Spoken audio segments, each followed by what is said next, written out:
in which Pooh goes visiting and gets into a tight place.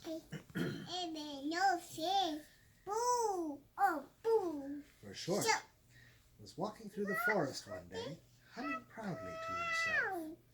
He had made up a little hum that very morning as he was doing his stoutness exercises in front of the glass. La-la, tra-la-la, as he stretched up as high as he could, and then tra-la-la, tra-la, oh, help, la, as he tried to reach his toes.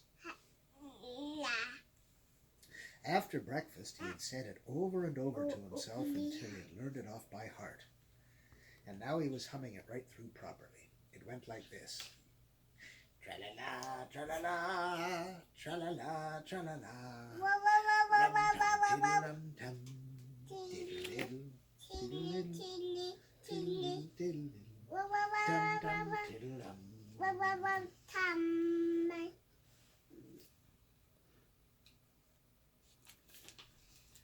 Well, he was humming this to himself and walking along gaily, wondering what everybody else was doing and what it felt like being somebody else, when suddenly he came to a sandy bank, and in the bank was a large hole. "Ha!" said Pooh. "Rum-tum-tiddle-rum-tum. If I know anything about anything, that hole means rabbit," he said. "And rabbit means company," he said. "And company means food and listening to me humming and such like. Rum-tum-tiddle-rum-tum." So he bent down, put his head in his hole, and called out, "Is anybody at home?" There was a sudden scuffling noise from inside the hole, and then silence. "At home," called out Pooh very loudly. "No," said a voice, and then added, "You needn't shout so loud. I heard you quite well the first time," said Pooh. "Isn't there anybody here at all?" And Winnie the Pooh shook his head out of the hole and thought for a little, and he thought to himself, "There must be somebody there, because somebody must have said nobody." So he put his head back in the hole and said, "Isn't that you?" "No," said Rabbit with a different sort of voice this time. "I don't think so," said Rabbit. "It isn't meant to be." "Oh," said Pooh. He took his head out of the hole and had another think. And then he put it back and said, "Well, very kindly tell me where Rabbit is." "He's gone to see his friend Pooh Bear, who is a great friend of his." "But this is me," said Bear, very much surprised. "Are you quite sure?" said Rabbit, still more surprised.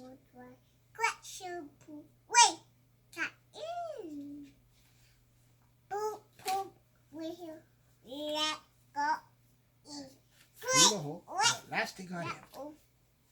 "You're quite right," said Rabbit, looking at him all over. "It is you. Glad to see you." "What did you think it was?" "Well, I wasn't sure. You know how it is in the forest. One can't have anybody coming into one's house. One has to be careful. What about a mouthful of something?" Pooh always liked a little something at 11 o'clock in the morning, and he was very glad to see Rabbit getting out the plates and mugs.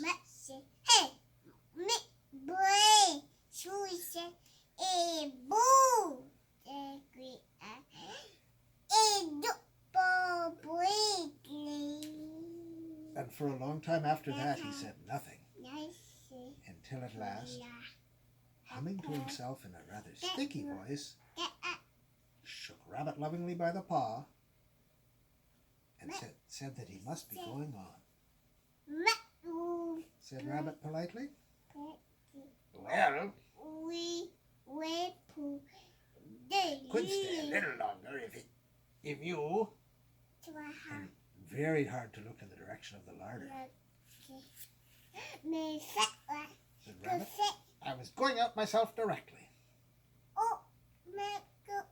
Goodbye. Well, goodbye, if you're sure you won't have any more. More apple. Rabbit took the dishes covers off the dishes and said no, there wasn't. Said Pooh, nodding to himself. So goodbye.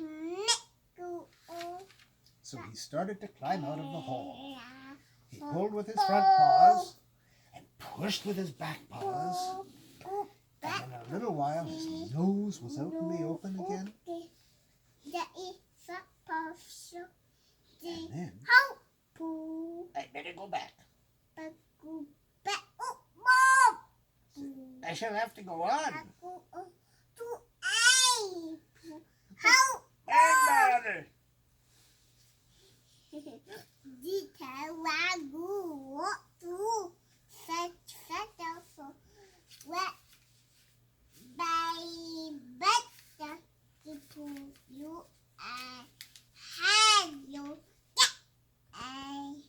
No, said Pooh carelessly. I'm just resting and thinking and humming to myself. Pooh Bear stretched out a paw, and Rabbit pulled and pulled and pulled. Ow! And you're hurting. You're stuck.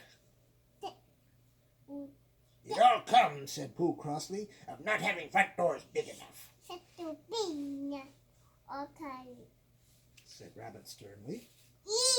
Eating too much. I thought at the time, said Rabbit. Only I didn't like to say anything, said Rabbit. That one of us was eating too much, said Rabbit. Me. Not me, he said. Well. Christina Robin.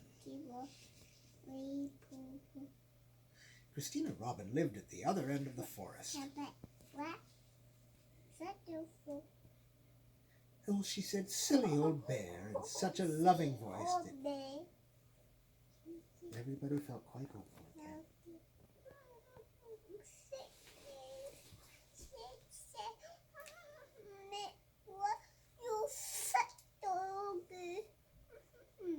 I should hate that, he said. So should I, said Rabbit. You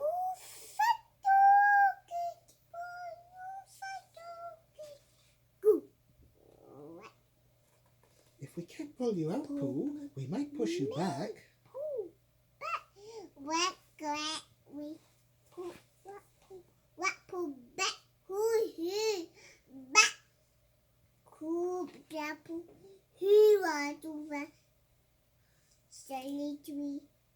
Some lived underground. They were out for me. High sulfur, pay with it. Pity to waste it, that's right. He will not done. Have to wait for you to get thin again.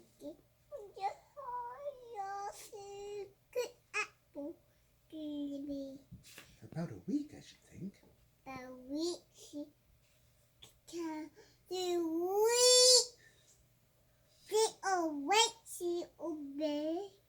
It's getting you out, which is so difficult.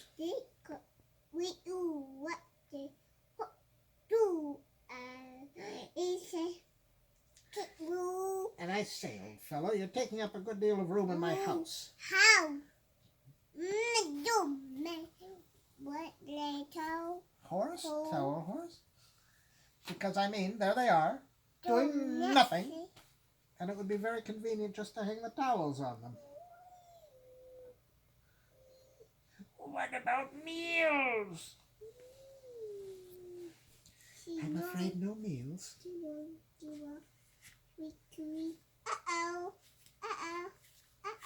Oh, there you are. No, you're there.